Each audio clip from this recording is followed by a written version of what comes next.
Hi, Baby Boomer fans. We are Jackie and Janine, the Pfeiffer sisters, and love to talk about the 1950s, inviting you to reminisce with us as we explore experiences of that decade. Grab your favorite malt or Green River. Make sure you are wide awake and get ready to be inspired about the 1950s.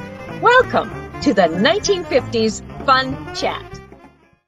Here we are again with another exciting bit of history from the 1950s on our 1950s Fun Chat. You know what, Jackie? It's just so fun to reacquaint or to meet new friends from so many different parts of our United States of America and even beyond that through this Fun Chat. And so here's another opportunity for us to get to know someone new from another part of the country. So take it away, will you? Okay. Viewers, please take a look at the purple banner below. www.whilethewindmillwatch.com is the source of so much information that we hope that you will check out. It talks about the authors, it talks about the book, where you can purchase the book, and it talks about this 1950s Fun Chat. So this is number 123. So if you have a few days to sit down and watch, you can view all of the recordings and get to know a lot of information about the 50s and beyond. So take a look in the upper right-hand corner. You'll see the book, While the Windmill Watched, a slice of rural America in the 1950s. It is encased by a beautiful North Dakota sunset. You'll also see a little dot on the lower right-hand corner, which is indicates an award that we have. The book was published in 2021, and in 2022, the National Independent Press gave this award for the regional category for the best nonfiction distinguished favorite book. So we are happy to be able to add that little icon on. But let's get going. I'd like to introduce you to Leslie Waters. Leslie Waters was born in June of 1954 in Bay Shore on Long Island, New York. She lived on Long Island throughout her high school and then left to go to college and never returned. Leslie attended college at Duke University in Durham, North Carolina, then progressed to medical school at the University of North Carolina, Chapel Hill, North Carolina. She moved to Worcester, Massachusetts in 1980 to carry out her family medicine residency at the University of Massachusetts. Well, during that time, she met her husband, John Lake. After she finished her residency, together they volunteered a year in Sri Lanka, then returned to Massachusetts, where Leslie worked for 2 years in Lawrence at an inner city health center. In 1988, she was recruited to Colville, Washington, as the first female physician in the area clinic. The couple have a son, Ian, who, along with his wife Cassidy, have given Leslie an adorable little joy, Nora. John and Leslie divorced, and some years later, Leslie married Tom Drake. Leslie retired from the medical field in 2021. Leslie, we welcome you to the 1950s Fun Chat. Yes. So, many of us are unfamiliar with the life on that faraway location of Long Island, New York. So would you please give us a peek into the daily life of a little Long Island girl, and at any time you recall during the decade of the 50s, meaning it could be when you were 3 or 5 or whatever year you choose, or all of them. Well, Long Island is pretty different than North Dakota. Yes. Say that. For one thing, it's on the coast. And for another thing, it's a suburb of, at one of the biggest cities in the world. Uh-huh. Although we never went there, and we hardly ever went to the beach. And so I suppose our growing up was pretty similar to yours in a lot of ways, except for without the animals and without the large pieces of property. So I lived in the 60s. My life was only 6 years. I was born in 54. In the 50s. And so most of the life I really remember was more into the 60s, but I'll do my best to kind of keep it to the 50s, and then we'll kind of probably dribble into the 60s. Yes, that's right. Okay. But anyway, Long Island is a Long Island, 120 miles long, 40 miles wide. I lived about a third of the way out, away from the city. And it's at the time that I lived there, it had just really been converted from potato fields into these developments for people. A lot of people who had been in the service, who were trying to make a life for themselves. And so the houses were subsidized, and we were able to buy a piece of property that had a brand new little house in it when I was 7. Can you, I was 7 years old when we moved into our house, but before that, we lived in a rental in Belmore. Big brick house with lions on either side of the porch. Very just right on a main street. And the house, I think we might have a few pictures with, the huge leaf flower wallpaper in the living room. Here we go. So, yeah, this is Christmas with the wallpaper. And all the rooms were like that, different wallpaper, big things. Ooh. Yeah, charming. Did you get lost in looking at all the wallpaper and with cat prints and patterns? It was distracting for sure. Yeah. Oh, okay.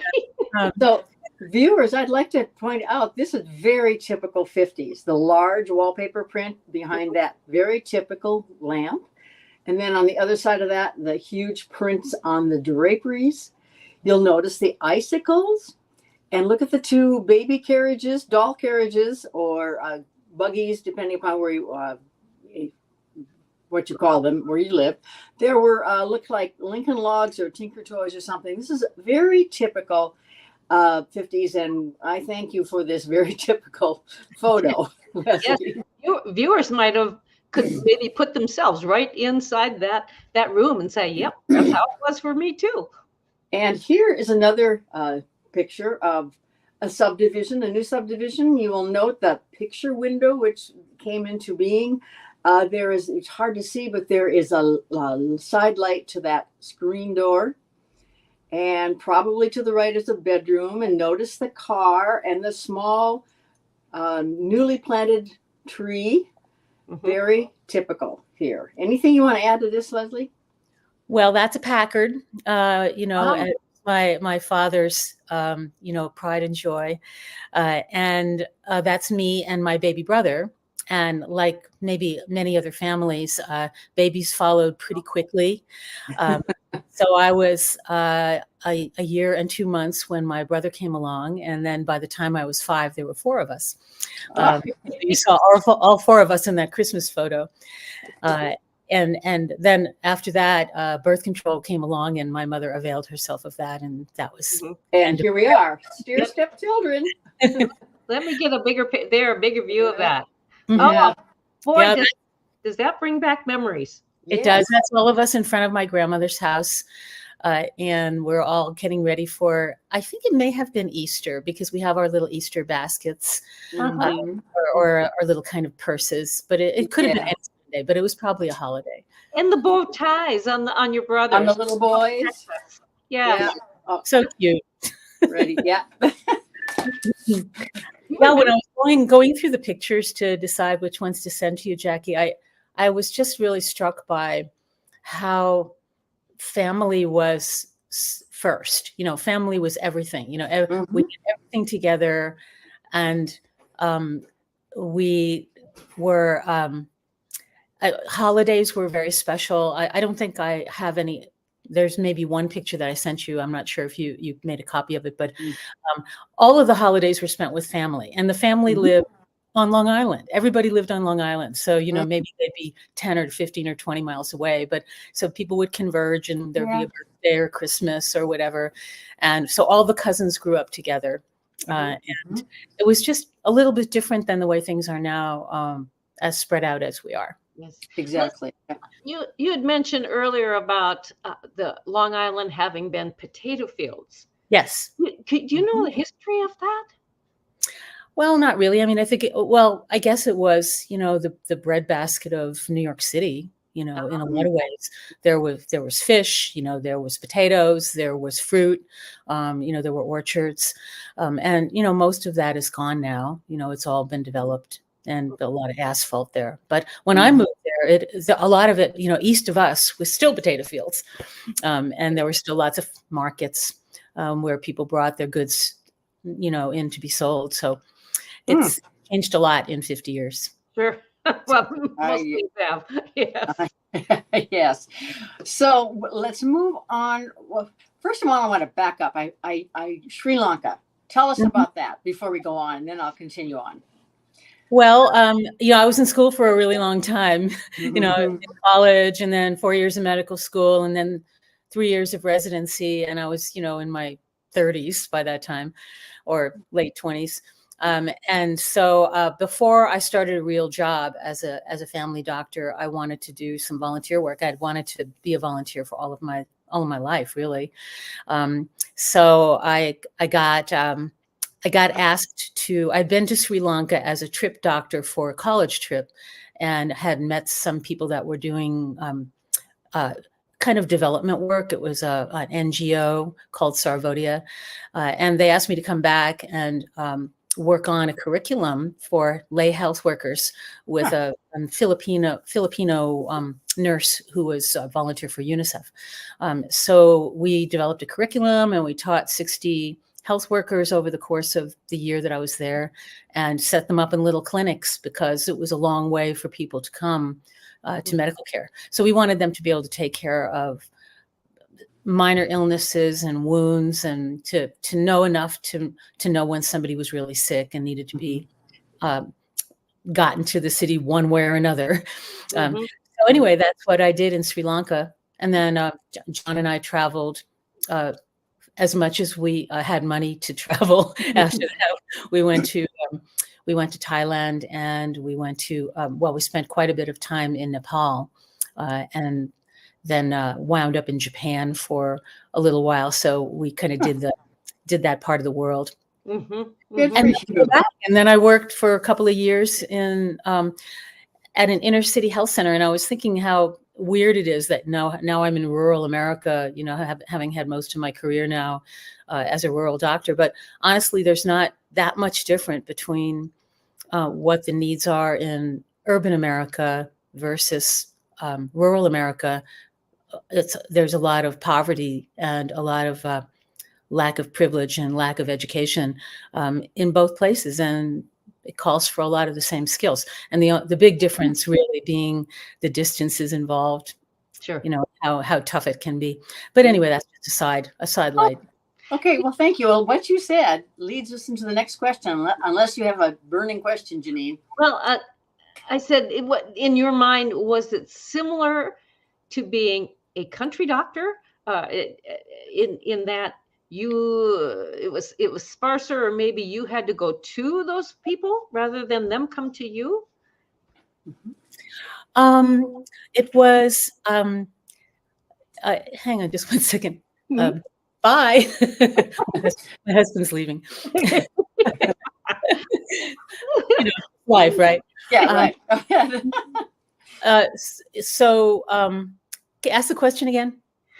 When you did healthcare in rural areas versus the metropolitan areas or the towns or the cities, did you feel more like you were a country doctor or of the past, having to go to them, or did you find that everyone came to you? It's just because with the same needs. It's just that they were less. There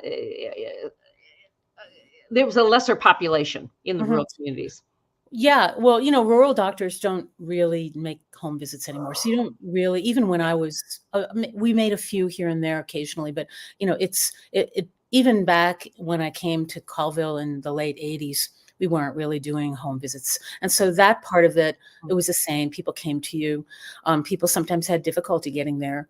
And I delivered babies of people who lived an hour and a half away from the hospital. And if they needed to be transferred to Spokane, that was another hour and a half, so the distances really did make a difference, but to the patients more than to me, So as a doctor, it was really similar. And, trying to educate people and trying to get on the same page with people and just trying to relate and be non-judgmental. That's the same. The big difference for me in Massachusetts was that most of my patients spoke Spanish. And the ones that didn't speak Spanish spoke Vietnamese or Cambodian. So it had that extra piece that was challenging. And most everybody here spoke English. Did you have interpreters or have the need for interpreters?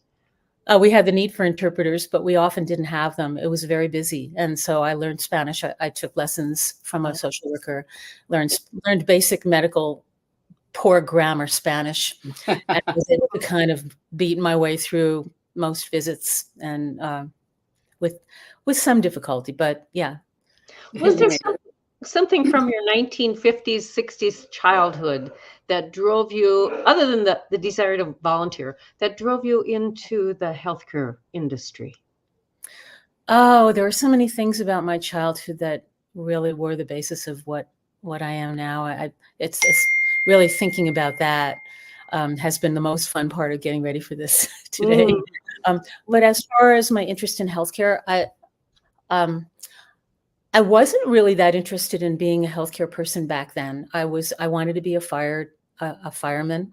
I wanted to save the world. That was kind of my thing, saving the world, because I thought, I'm pretty smart. I do good in school. Maybe I can change the world.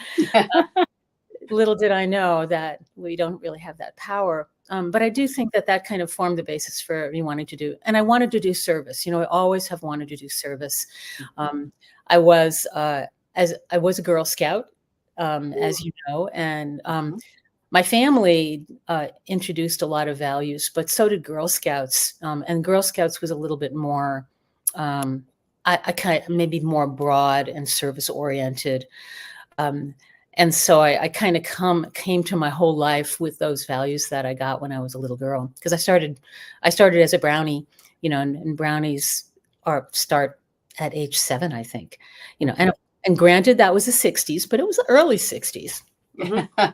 Okay, well that's just fine if you want to, because our life, sure, we may have started in the 50s, but we've expanded and grown and beyond that. So no problem. Keep yeah. Was there a particular service project associated with Girl Scouts that you really enjoyed? Well, we did.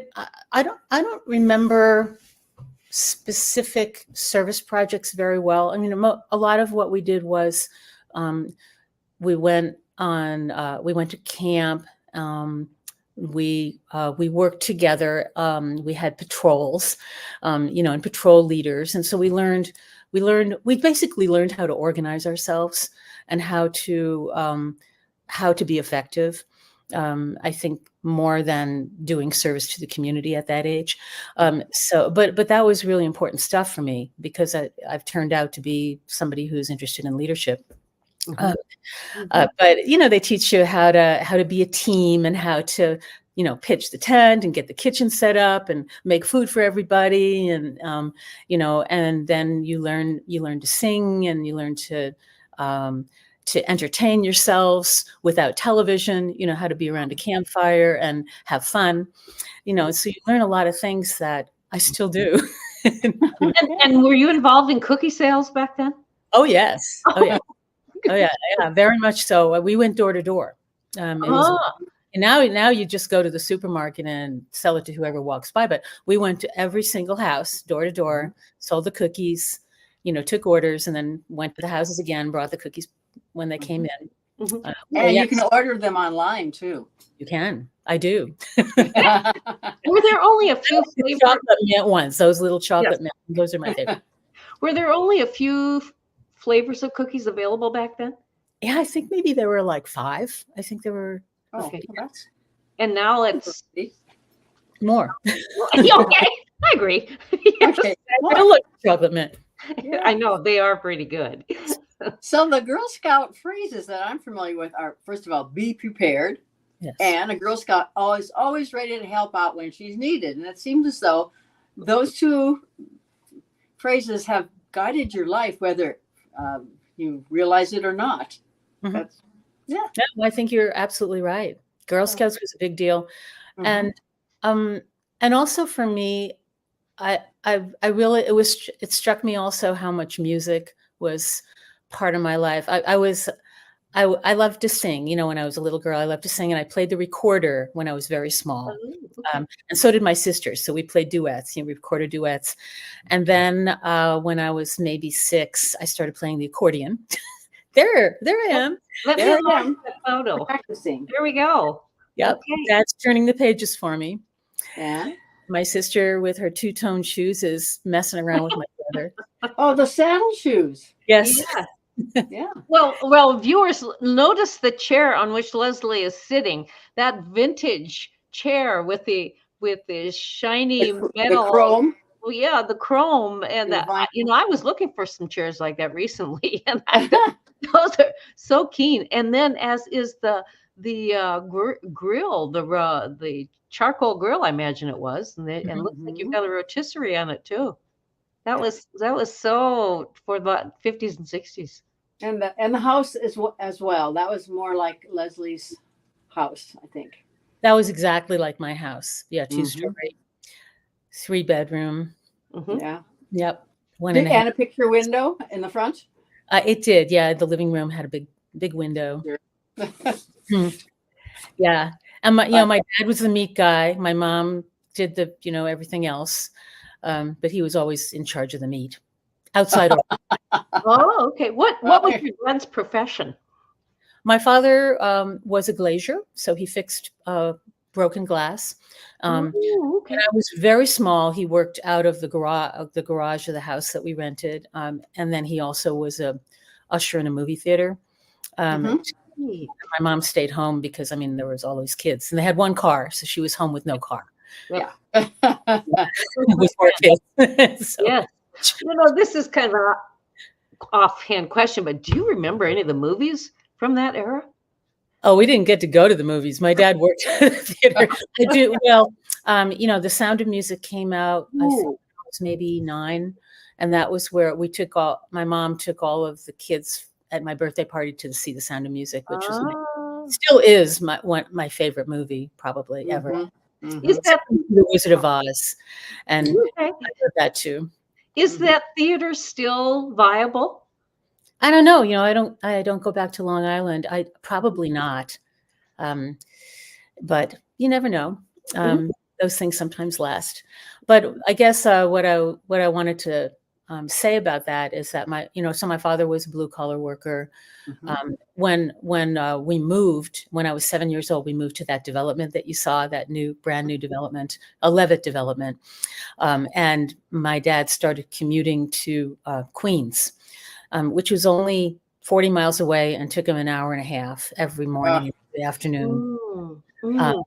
And so he commuted to Queens, where he worked with my grandfather and my uncle. And they were glaziers there. And so they didn't make a lot of money, and they had 4 kids, but they were determined that we were all going to go to college, because they hadn't been able to, either of them, to go to college. And they did. They saved money. They didn't spend anything. My dad had 2 jobs for a while, and he invested well, and he put us all through college. And me through medical school. I contributed, but he did most of it. So I believed that we could do whatever we set our hearts to do. He was very clear about that. So that's what we all did. Did you as a female, did you blaze a trail going into the medical field?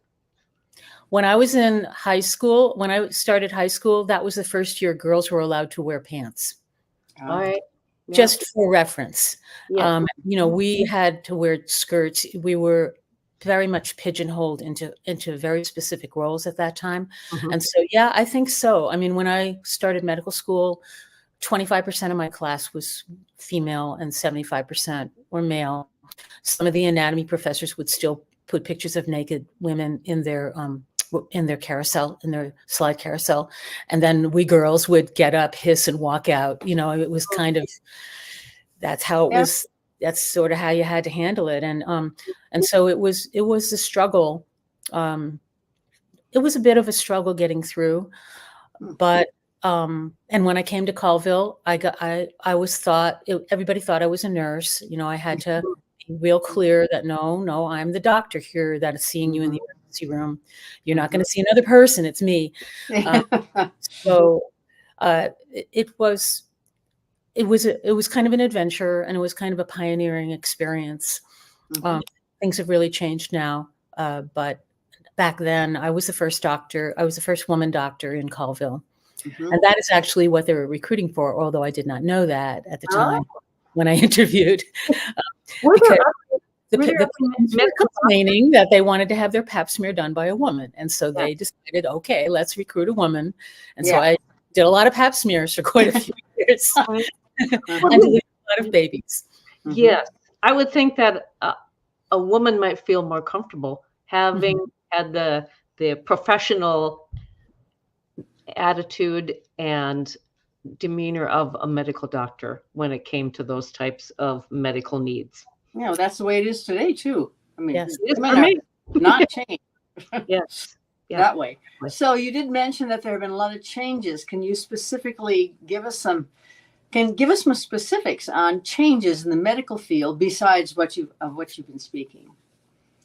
Well, when I started working in Colville, like I said, there were 8 doctors there, and I joined them, so I was the 9th. So there was 1 out of 9 doctors that was a woman.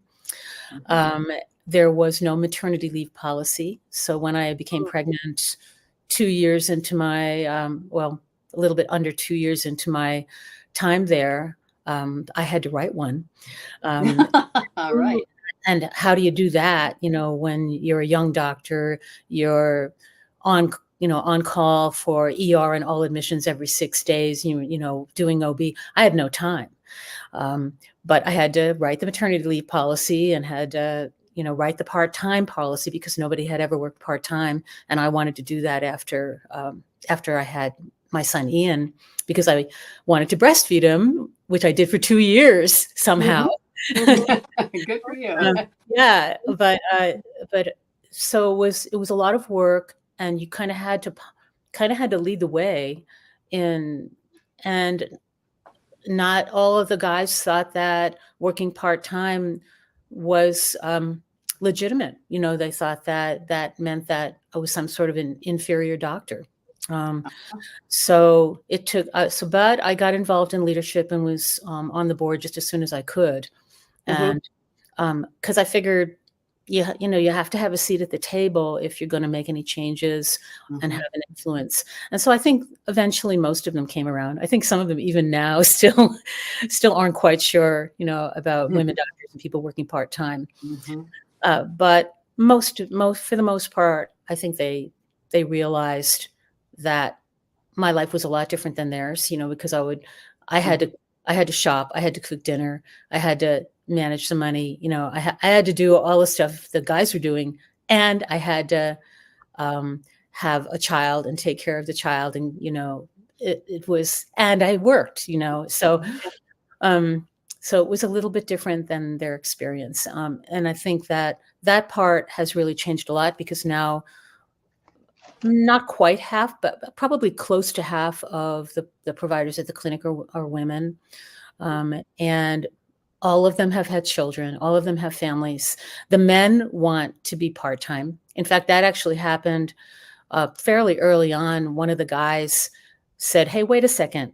She's going part-time. I think that's a really good idea. Let me see if I can figure out a way that I can go part-time, because I haven't, other things I want to do in my life." And so when men started doing that, then it became more acceptable. Do you feel, Leslie, that you have had an influence on the young women in your community? I should say the students, the female students in your community, to pursue a career in medicine? I think so. I think of one in particular. You know who she is. Yes. Yeah. And yeah, so one of the young women who I've known for all of her life is now going to be a family doctor. She's a resident, but there are others too. I think just seeing a woman in a position that men had been the only ones in before, it gave women the chance to kind of think outside of the boxes that they'd been put into, and say, hey, wait a second, maybe I can become a scientist. Maybe I can go away to school and not just stay in this little town, and sort of see the bigger world. Maybe I can be a leader, maybe I can speak out. So I think, yeah, I do. Well, think of the burning desires that could be within them to be in the field of science and not be able to have that opportunity to explore it, as what perhaps our mothers had. I remember Mom saying to us that if she was to work outside the home, she would have been a nurse. I don't know why, if because she was interested in the field of medicine, or if that was just, she was either going to be a nurse or a teacher. And so if she wasn't married, she would choose a nurse. I think though, because as you mentioned, she was a caregiver. Yeah, just naturally. So. Yes. Yeah. So when you had dolls, Leslie, in the 50s and 60s, were you the doctor, or were you the mommy, or were you the doctor, or how did you express this with your Chatty Cathy or your Betsy Wetsy? Yeah, I didn't really love dolls that much. We did have Barbies. We had Barbies and Kens. Okay. And we dressed them up. But my sister was more into that than I was. We shared a room though, so whatever she did, I did, and vice versa. But mostly I wanted to play music. And when I was 8, I learned to play the guitar. Well, I had played the accordion, but then I broke. But you can't play the accordion with broken arms, and so I broke one arm in 2nd grade, and then later in 2nd grade I broke the other arm. So that was kind of like ended my accordion career. But then I still wanted to play music, so I asked for a guitar, and I got not a little guitar, but a kind of a cheapo guitar. Taught myself to play, and I still play a lot of guitar now. And what I really wanted to do is I wanted to be my accompaniment for singing, but we didn't have a piano. So that's why I learned the guitar. And what's turned out, I don't know, I've sung with you, Jackie, a little bit, but so I know so many songs, and I know all the words without having any music in front of me, to thousands of songs, literally. And I think that most of those songs I learned when I was 8, 9, 10, 11, 12, in those 5 years. And those things you learn at that age, you never forget. They're imprinted in the very, very deep part of the memory bank in your brain. Yes. And was it because the radio was playing all the time? I mean, I know a lot of 40s and 50s songs. I know all the words, just like you said, because I heard them on the radio. Well, yeah, and that reminds me of something I forgot to tell you guys. When I was 4, I was diagnosed with rheumatic fever. I got strep a lot, and strep causes rheumatic fever in some people. And I was diagnosed with rheumatic fever, and I was put in the hospital. And I was in the hospital for about a week in a children's ward. There were like lines of beds, and some of them were in oxygen tents, and it was very weird.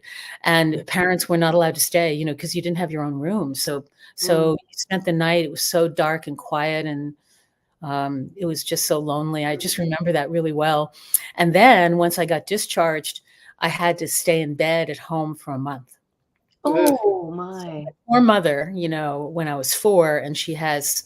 So my little brother wasn't born yet. She had 3 little kids, and she had to take care of me in my room. Probably not very happy at being in bed. But I listened to the radio all the time, and it was 10-10 wins New York, 10-10 wins New York.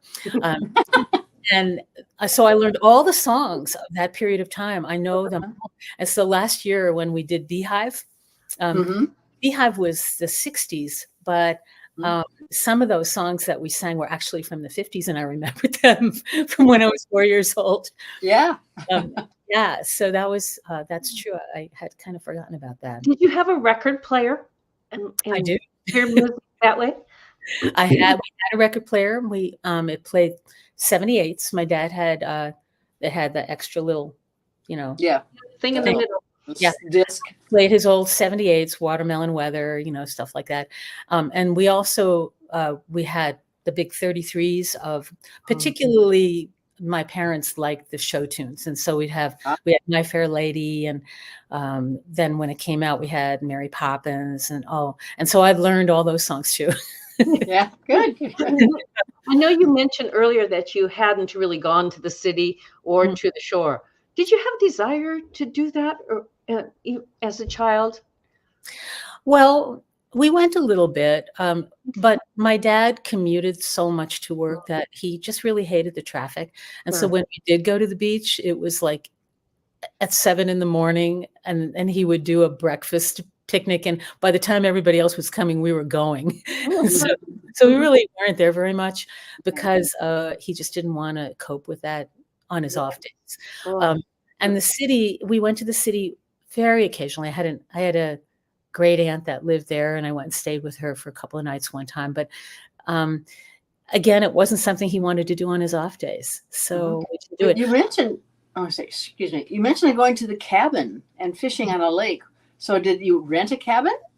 No, when I was 3, my grandfather went in together with my dad and my uncle, and they decided to lease some land on Fish Creek Pond, which is it's connected to Saranac Lake. If anybody's heard of Saranac Lake, Saranac Lake is up there by Lake Placid, where the Olympics were, up in the upper Adirondacks. And so they leased some land, and then they built a cabin on it. And so we started going up there. And so every year for 2 weeks, as the whole time that I lived on Long Island, we went to the cabin.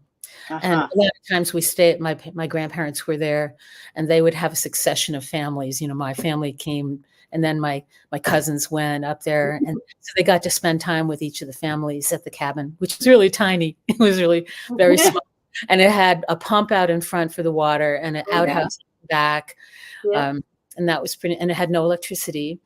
So we had a kerosene lamp over the table and a gas refrigerator. So it was pretty rustic, but it was right on the water, literally right on the water.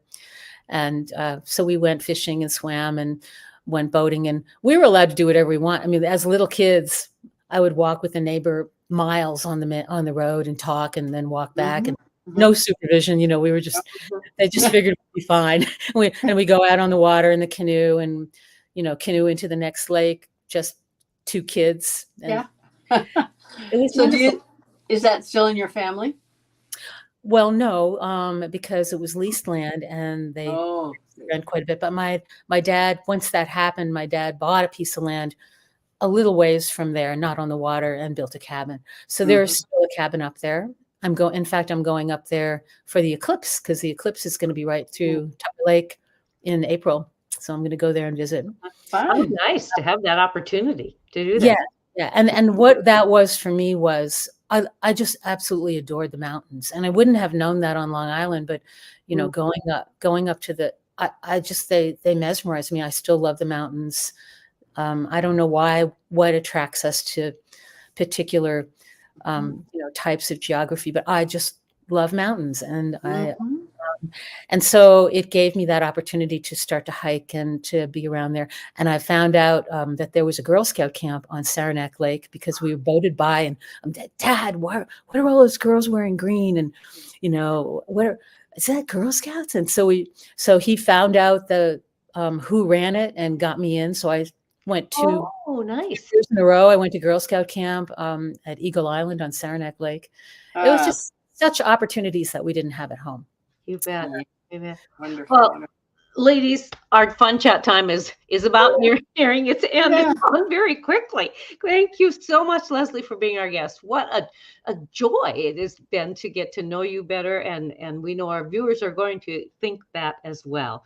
So, Jackie, how can you close out our program? Well, we do thank you, Leslie. And viewers, I would like to have you look at the red button. That's the one that we'd like to have you push. Also the blue thumbs up button. So until next time, tell your friends or even your relatives about the 1950s Fun Chat. So until next time, toodaloo.